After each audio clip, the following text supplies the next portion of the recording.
Bismillah. Assalamualaikum warahmatullahi wabarakatuh. Alhamdulillahi rabbil alamin. Selalu puja dan puji kita hadirkan kepada Sang Pencipta, Tuhan alam semesta Allah, Zat yang Maha Kuasa, Maha Adil, Maha Bijaksana. Amat luas rahmatnya bagi orang yang beriman dan patuh, dan juga amat keras siksanya bagi orang yang membangkang dan kufur. Allah lah satu-satunya yang telah menyiapkan makanan, minuman, pakaian, udara, air, api, apa saja yang kita butuhkan untuk roda kehidupan di muka bumi ini. Dan dia menjanjikan akan selalu menyiapkan itu dan menambahnya kalau kita menikmati dan bersyukur. Dan syukur ini yang merupakan sebab utama nikmat itu selalu ada, Allah rangkumkan di sebuah kalimat yang mudah sekali untuk diucapkan. Alhamdulillah. Maka selalu ucapkan kalimat ini. Bahkan para ulama salaf menekankan kalimat Alhamdulillah sangat dianjurkan walaupun pada sebuah takdir yang mungkin menurut manusia itu kurang baik. Karena bisa saja memang Allah meletakkan kebaikan padanya. Selanjutnya kita panjatkan salam hormat kita kepada manusia terbaik. Manusia yang telah dipilih oleh Allah secara langsung untuk membawa kepada kita hukum halal haramnya Allah. Tidak ada lagi hukum yang dibolehkan dan yang dilarang kecuali yang dibawa oleh manusia terbaik ini. Allah subhanahu wa ta'ala telah menutup risalah langit. Tidak lagi syariat baru yang turun dari langit kecuali yang dibawa olehnya. Dan dia adalah orang yang paling layak untuk menjadi suri tauladan, karena memang dipilih oleh Allah subhanahu wa ta'ala secara langsung untuk bisa menutup risalah langit ini. Dan juga mengucapkan satu kali salam hormat kepadanya dibalas oleh Allah dengan 10 kali tambahan rahmat. Dan sering kita ulangi, rahmat Allah sangat luas. Masuk dalamnya pengampunan dosa, peninggian derajat dan pemenuhan segala kebutuhan. Maka sangat wajar selalu memuji dan memuja Allah kalau kita selalu memanjatkan salawat dan taslim kepada Nabi besar Muhammad sallallahu alaihi wasallam. Baiklah teman-teman sekalian, setelah libur beberapa waktu karena ada acara saya kemarin sempat tur dakwah di luar Indonesia, alhamdulillah kita akan melanjutkan malam ini dosa besar kita. Semoga Allah menyelamatkan kita darinya. Dan dosa besar malam ini 132, masalah kerasnya hati. Sebenarnya bahasan ini kembali kepada apa yang disampaikan oleh Syekh Muhammad bin Abdul Wahhab dalam buku beliau Dosa-dosa Besar atau Al-Kabair. Dan kita sudah menjelaskan dosa besar sebelumnya 131 yang berhubungan dengan masalah menyebarkan kerusakan di muka bumi atau menyebarkan permusuhan dan kebencian. Bahasan ini beranjak daripada hadis Nabi SAW. Kalau yang pegang bukunya ada di halaman 37. Ada hadis di bawah sekali. Hadis diriwayatkan Tirmidzi dari Ibnu Amr secara marfu radhiyallahu anhu, la tukthirul kalama bighairi dzikrillah fa inna kathratal kalami bighairi dzikrillah qaswatun lil qalb wa inna ab'adal qulubi minallahil qalbul qasi. Yang artinya, janganlah kalian banyak bicara tanpa mengingat Allah. Artinya pembicaraanmu, kalimat yang keluar dari lisanmu selalu yang berhubungan dengan zikrullah. Nasihatkah, menanya hal-hal yang positifkah, zikrullahkah, berdoakah, membaca Quran. Selain daripada itu tidak ada. Sesungguhnya banyak bicara pada hal-hal yang kosong tanpa mengingat Allah adalah penyebab kerasnya hati. Dan ketahuilah, kata Ibnu Amr di sini radhiyallahu anhu, dan ini marfu artinya disampaikan juga dari Nabi SAW, sungguhnya hati yang paling jauh dari Allah adalah hati yang keras. Adalah hati yang keras. Riwayatkan Tirmidzi di halaman 2411. Hadis ini sebenarnya yang diangkat sebagai pemicu daripada bahasan dosa besar kerasnya hati ini. Dan memang hati itu adalah mahkota dalam jasad kita, sebagaimana Nabi SAW mengatakan, ala inna fil jasadi mudghah. Bukankah di dalam hati itu atau dalam tubuh itu ada segumpal darah. Idza saluhat saluhal jasadu kullu. Kalau dia baik maka baik seluruh jasad itu. Wa idza fasadat jasadu kullu. Dan kalau dia rusak maka rusaklah semua jasad. Ala wahiyya qalb. Itulah hati. Ada yang mengatakan juga jantung, ya. Tapi umumnya diterjemahkan dengan hati. Banyak sekali dalil-dalil ayat Al-Quran dan hadis-hadis Nabi SAW yang menjelaskan kepada kita memang hati itu ada yang lunak, yang baik, dan ada yang rusak, keras. Dan tentu ada sebab-sebabnya sehingga hati itu menjadi keras. Dan sebab itulah yang menyebabkan nanti dia menjadi dosa.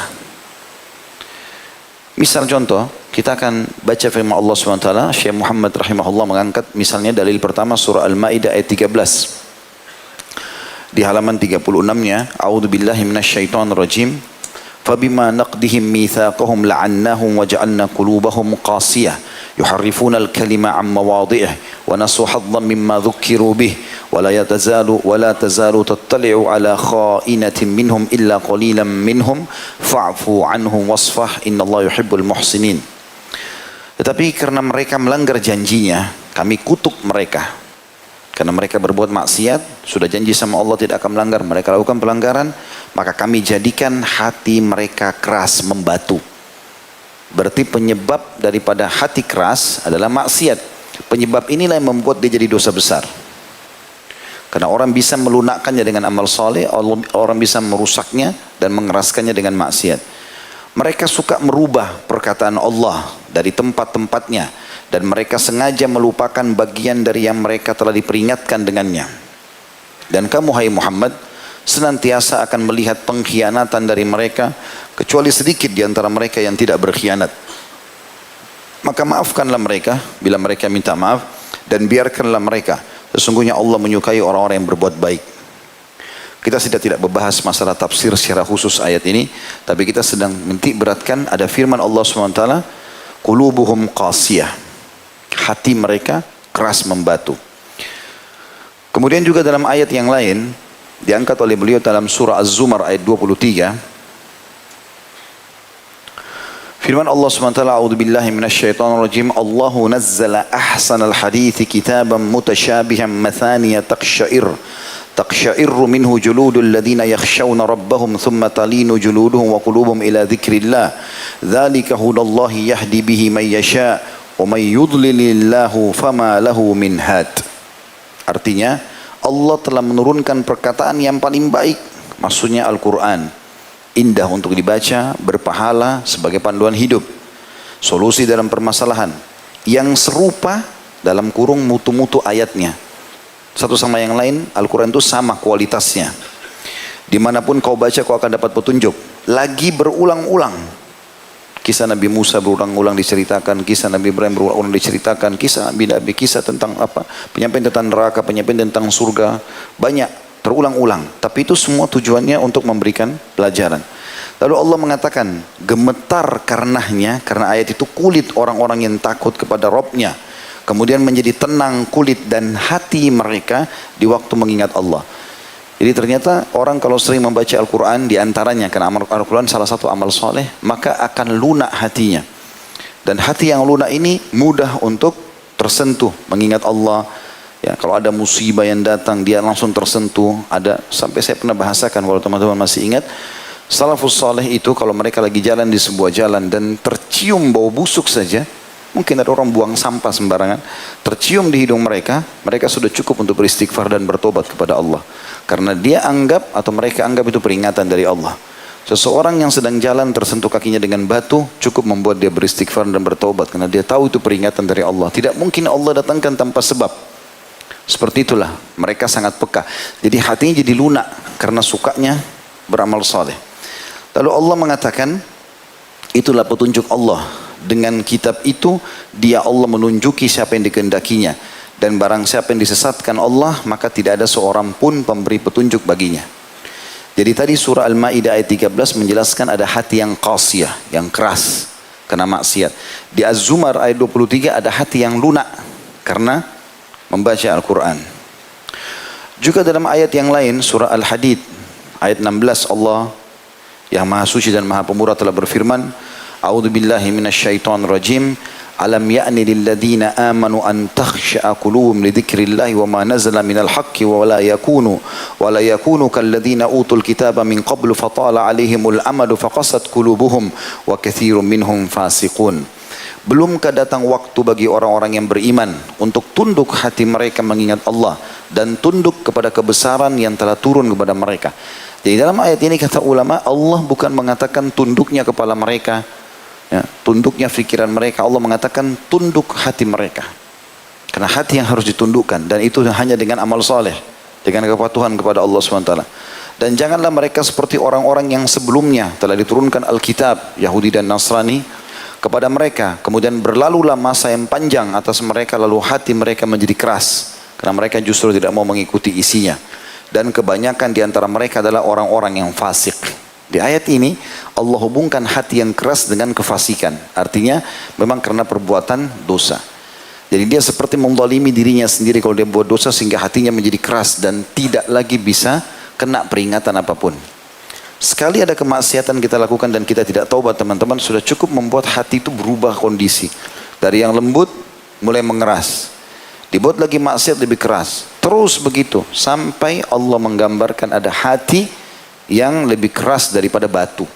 Pada saat itu temannya kena petir di sebelahnya, temannya mati longsor, dia lihat kebakaran, ada orang terbakar depan matanya, ada orang segala macam, coba tidak tersentuh lagi sudah.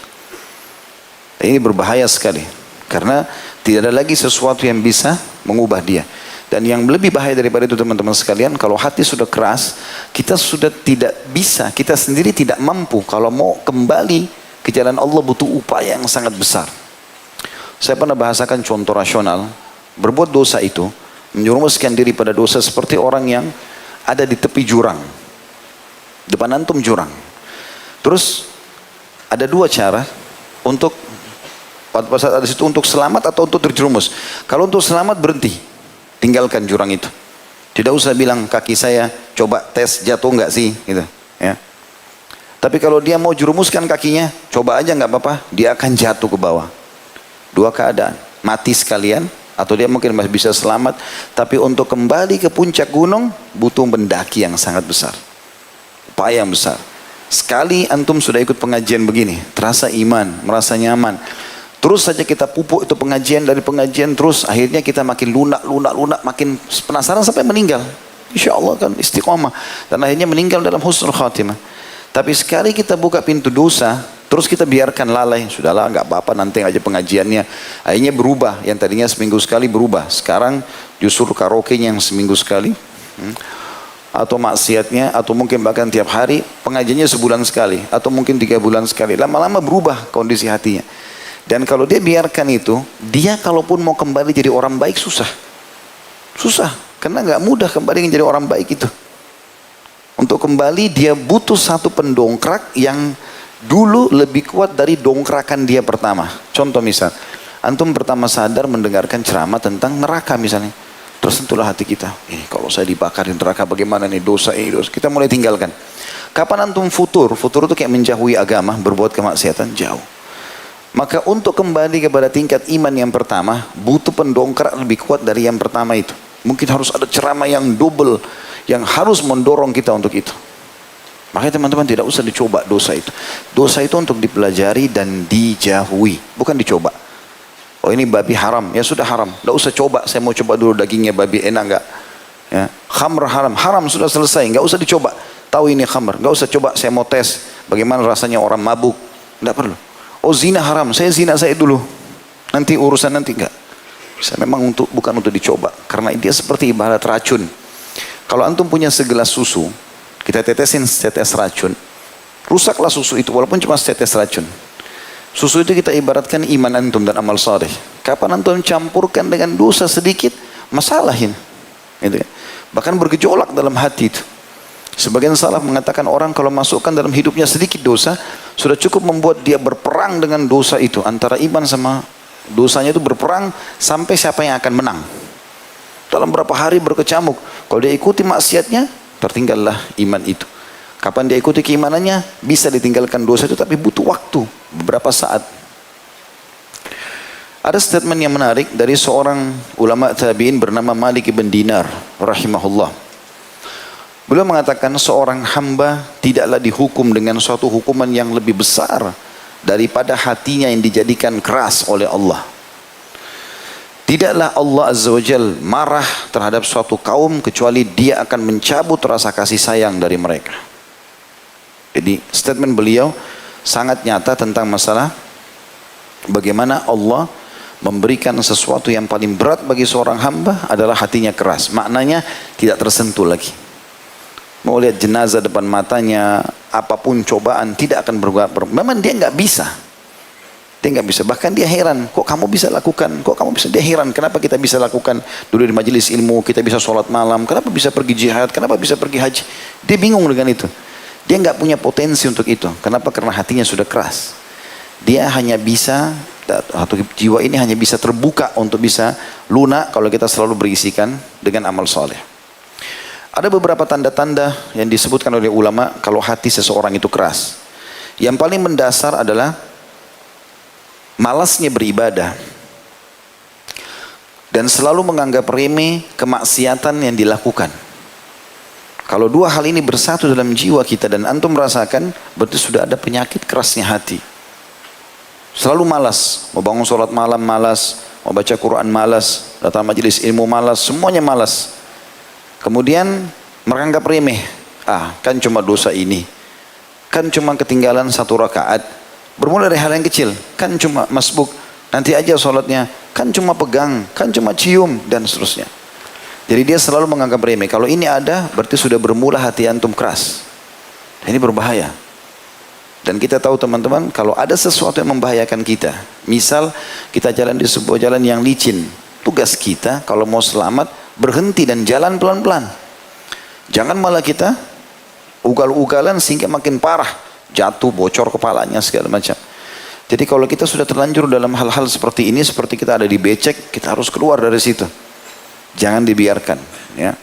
Dan ini umum, ini awal tanda-tanda futur, orang jauh dari agama, mulai malas. Dan harus kita mujahadah. Pada saat itu, mujahadah. Kata Nabi SAW, jiwa itu, iman itu bisa naik dan turun. Gitu kan? Tapi pada saat seseorang, jiwa itu dan iman itu bisa naik dan turun. Dan pada saat seseorang itu lagi turun, kemudian dia berada di atas agama Allah, beruntunglah dia. Artinya jangan justru merasa lemah imannya, sekarang malah sudah sekalian deh. Jalan kepada kemaksiatan. Ini nggak boleh. Jangan teman-teman sekalian. Jangan campur aduk antara susu dengan racun, tidak bisa. Pergi pengajian tapi pacaran. Taklimnya benar, pacarannya nggak boleh. Gitu. Nikah dulu. Karena itu berbahaya. Antum mencampur baur antara amal soleh dengan maksiat ini. Dan penganggap remehan terhadap perbuatan tersebut, nggak apa-apa, saya kan tidak buat apa-apa. Duduk berdua aja di motor atau di mobil sudah haram, bukan mahram. Bagaimana antum nodain amal soleh antum itu? Gitu kan? Jangan dibuka itu. Dan ingat teman-teman, saya cuma bisa bicara seperti ini. Yang rasain antum, harus antum yang bergerak untuk mengubah itu. Kapan kita bergerak untuk mengubah itu tanpa membutuhkan orang lain yang mendongkrak kita, maka setiap saat kita bisa kembali kepada keimanan. Tapi kalau selalu berharap, nantilah kalau dulu di majelis ilmu baru saya rasa iman saya bertambah. Berarti kalau di luar majelis ilmu, gimana? Satu waktu ada di mana antum sendirian. Ada saatnya saya berapa kali safar sendirian. Banyak hal-hal yang kita hadapi. Tapi karena kita sudah membiasakan diri, saya kemarin datang di Eropa, negara yang sangat terbuka, tapi saya hanya biasa saja. Tidak ada sesuatu yang jadi beban. Karena bagi saya itu adalah hal yang salah dan saya tidak akan ikuti dan seterusnya. Terbentengi karena kita selalu membuat diri kita terlatih membiasakan diri dalam ketaatan itu dimanapun kita berada. Ada orang lihat, tidak ada orang lihat, tetap aja sholat malam, tetap aja puasa, tetap aja sedekah, tetap aja semuanya. Sehingga kita kuat. Yang kedua teman-teman, yang berbahaya ini adalah tidak lagi tersentuh ya, dan merasa bersalah dengan melihat fenomena alam, musibah, fenomena alam, banjir, longsor, ya, atau apalah ya, yang seperti itu. Itu menandakan hatinya sudah mulai keras. Karena semestinya kalau kita melihat satu masalah musibah datang di depan mata kita, seharusnya kita lunak, sadar. Kalau kita lagi jalan berdua sama teman, naik mobil, tabrakan, dia mati, kita selamat. Semestinya yang kita lakukan adalah, oh ini peringatan dari Allah. Dia sekarang yang ditabrak, saya bisa ditabrak juga malam ini atau besok, kan begitu. Tapi ada orang tidak, karena hatinya keras, oh dia selamat. Bahkan dia mungkin bisa melampiaskan syahwat pada temannya. Dia lihat temannya mati, diambil handphonenya, diambil jam tangannya, diambil segala macam. Dan itu statement Abdullah bin Umar radhiyallahu anhu. Beliau mengatakan dalam riwayat yang sahih, Nabi SAW bersabda tidak akan terjadi kiamat sampai dua orang jalan, ya. Kemudian salah satunya ada dua riwayat. Yang pertama Allah kutuk, ya. Yang satu mengatakan Allah tenggelamkan dalam bumi temannya. Itu tidak membuat dia melunak, tapi malah dia tetap, riwayat yang pertama dia tetap melampiaskan syahwatnya. Yang tadinya dia sama temannya sama-sama mau ke tempat maksiat, tetap dia pergi berzina, tetap dia pergi mencuri walaupun temannya sudah mati tadi di perjalanan. Kan banyak begitu, ada pencuri, perampok, kena tembak temannya, lari, dia merampok lagi nanti. Dia bukan jadikan pelajaran. Kebetulan Allah selamatkan dia, untuk supaya dia tobat, Allah berikan kesempatan, gitu kan. Tapi ada orang begitu, subhanallah. Itu Allah juga sebutkan di dalam Al-Quran, surah At-Taubah, surah nomor 9, ayat 126.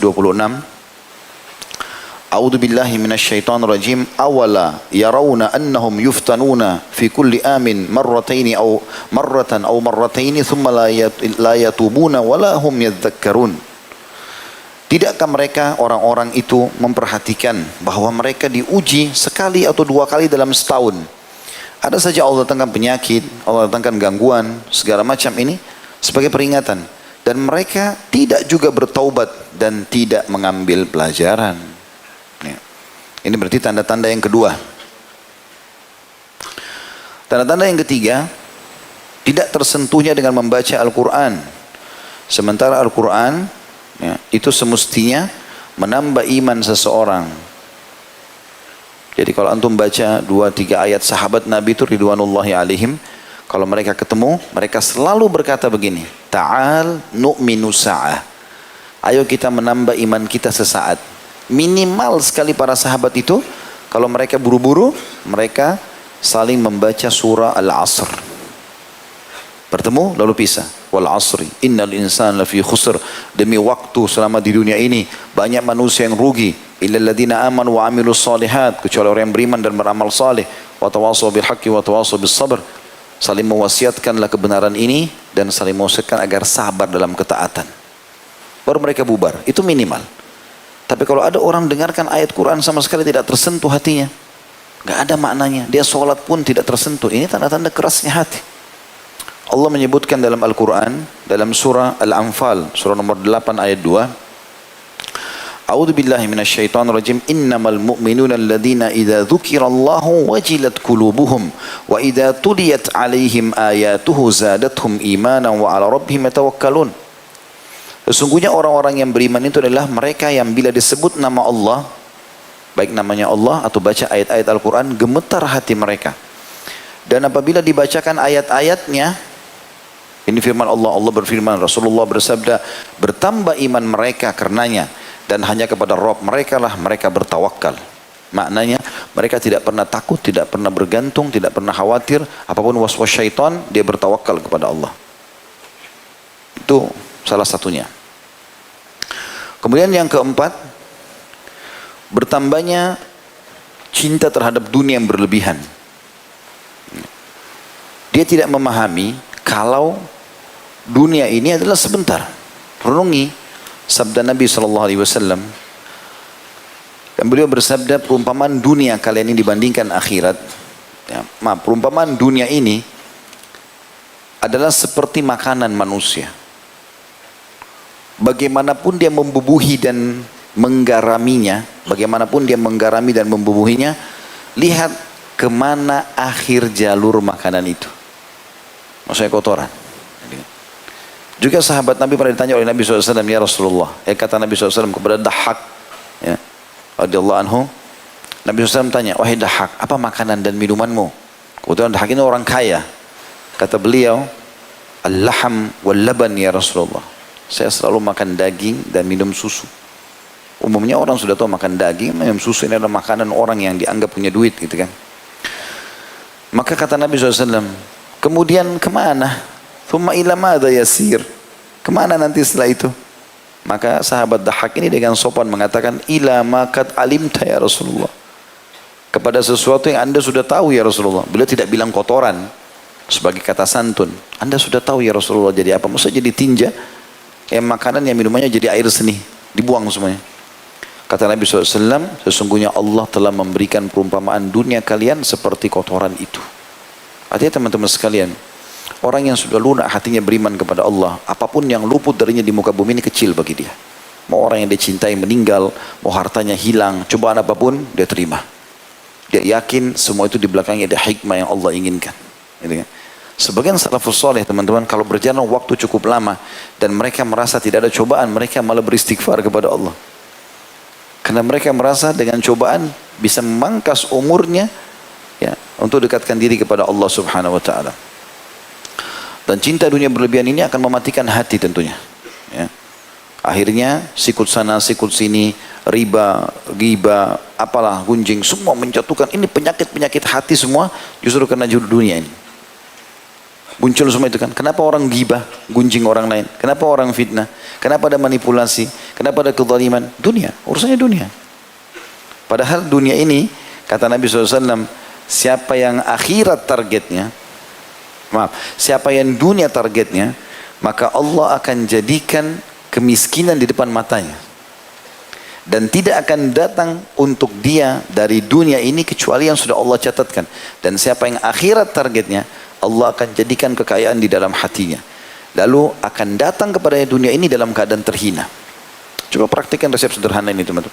Target antum akhirat. Dunia ini urusan belakang. Walaupun antum lagi meeting mahal, maksudnya ada proyek yang besar, azan, sholat, akhirat. Gak ada urusannya sama dunia, tinggalkan semua. Haram tinggalkan walaupun apapun konsekuensinya. Mau syahwat kita lagi memuncak dengan seorang wanita, seorang laki-laki, mau kita lagi depan mata dapat keuntungan besar, mau disogok, kita dapat besar, tapi haram, tinggalkan semua. Di situ baru antum akan muncul perasaan dahulukan akhirat dari dunia itu. Kemudian yang kelima, salah satu tanda kerasnya hati, munculnya seringkali kesedihan yang mendalam, gundah. Sedikit-sedikit masalah, sumpek. Ada masalah kecil, sumpek. Orang beriman teman-teman yang hatinya lunak, biar masalah besar, kecil di matanya. Terus sesuatu yang besar bagi dia. Karena dunia ini semua dia akan tinggalkan. Tapi orang subhanallah yang hatinya keras, penuh dengan kemaksiatan, kita akan temukan orang ini sepanjang hidupnya penuh dengan kesedihan. Masalah terus. Kadang-kadang masalah kecil, mungkin hanya karena terlambat makan, sudah ribut, sudah seperti masalah yang besar. Padahal dia bisa makan. Kadang-kadang hanya karena perkataan kecil orang difikirin, sampai kayak masalah itu sudah terlalu besar. Padahal tidak ada masalah. Orang beriman, seberat apapun cobaannya bagi dia kecil. Dia tahu, "Qul lan yusibana illa ma kataballahu lana," dalam ayat. Orang beriman selalu mengatakan, kata Nabi SAW, kata Allah SWT, katakan, "Hai Muhammad, ajarkan kepada mereka, qul lan yusibana illa ma kataballahu lana." Tidak ada sesuatu yang menimpa kami kecuali yang sudah Allah catatkan bagi kami. Maka bagi mereka penerimaan saja. Pasti di belakang itu semua ada hikmah. Jadi rasa sedih yang mendalam, ya, gundah, gelisah, semua itu akan ada dengan orang yang hatinya keras. Tapi kalau orang beriman dia akan tenang. Yang keenam, bertambah dan meningkatnya kemaksiatannya. Jadi kita akan temukan orang-orang yang hatinya keras itu justru selalu programnya dari dosa ke dosa apa lagi, dari menipu ke menipu jenis apa lagi, ya, terus begitu. Dan terus meningkat kemaksiatan itu. Misalnya hari ini dia gandeng tangannya perempuan itu, besok dia cium, lusa dia zina.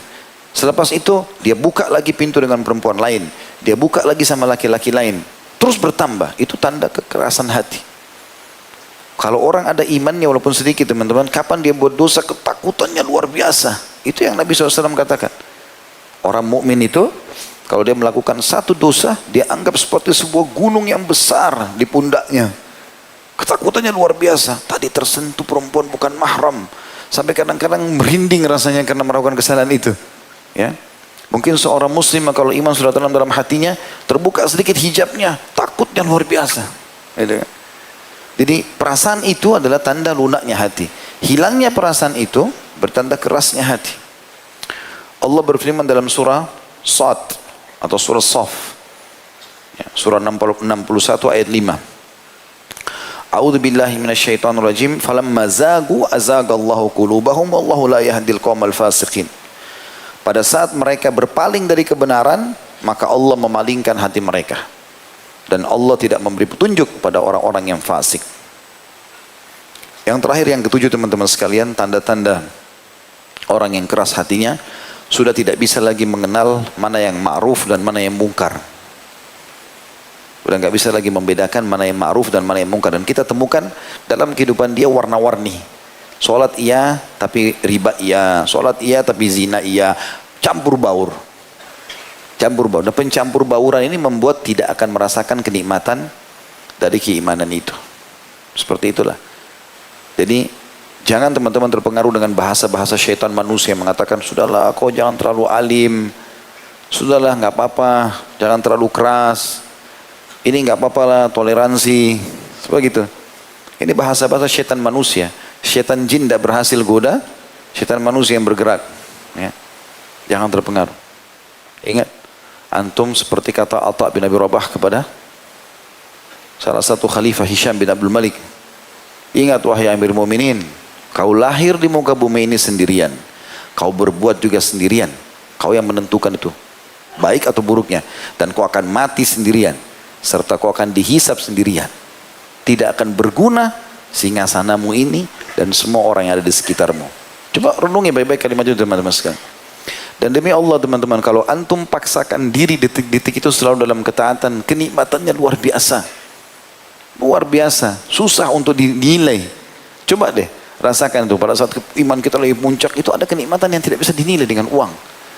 Rasanya tentram, biar capek teman-teman, bangun malam kita terkaget, bangun baru 2 jam tidur terkaget, dan perasaan mau pengen sholat. Ada perasaan itu Allah SWT berikan kepada kita itu kemudahan. Biar kita lagi butuh, kita bantu orang lain. Biar lagi padat waktu, tetap luangin waktu baca Quran. Ada sesuatu yang Allah kasih. Dan amal soleh itu akan punya saudara-saudara.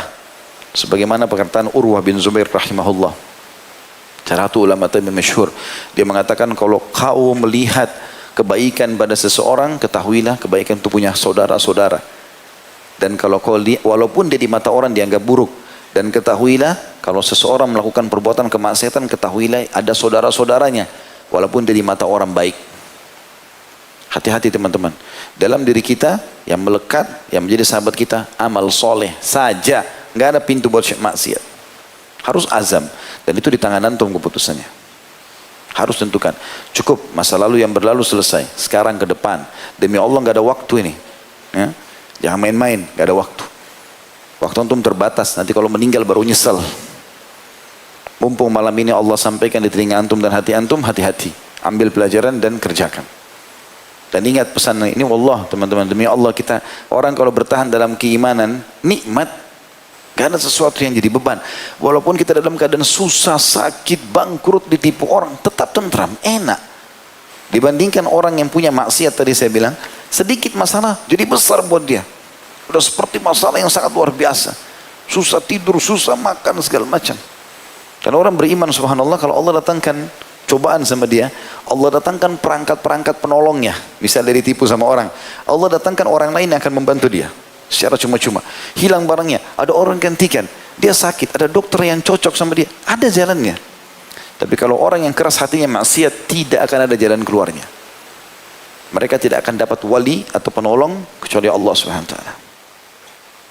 Atau dari Allah SWT ingin tolong, tapi kalau tidak akan mungkin. Kalau mereka masih tidak akan ditolong oleh Allah Subhanahu wa ta'ala.